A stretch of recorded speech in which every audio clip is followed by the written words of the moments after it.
বুঝলিয়া এইবার বুঝবি আরে দিছি দিছি খাতায় আগুন দিয়ে আবার বলা বুঝবি আনে গুগু দেখছো কিন্তু আমারে দেখো না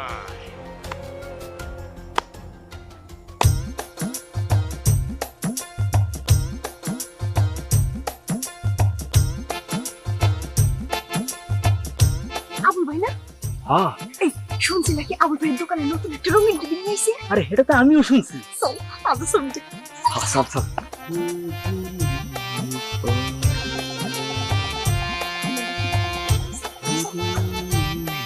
আবুল ভাই আসসালামু আলাইকুম ভাই। ওয়ালাইকুম আসসালাম। কেমন আছেন ভাই? হ্যাঁ ভালো আছি, তোমরা কেমন আছো? জি ভাই ভালো। আমরা ভালো আছি ভাই ওই যে শুনলাম আপনার ঘরে নাকি ভাই ওই যে রঙিন টেলিভিশন আছে। ভাই শুনলাম নাকি আপনি কি সুন্দর ঝকঝকা তকতকে একটা রঙিন টিভি আনছেন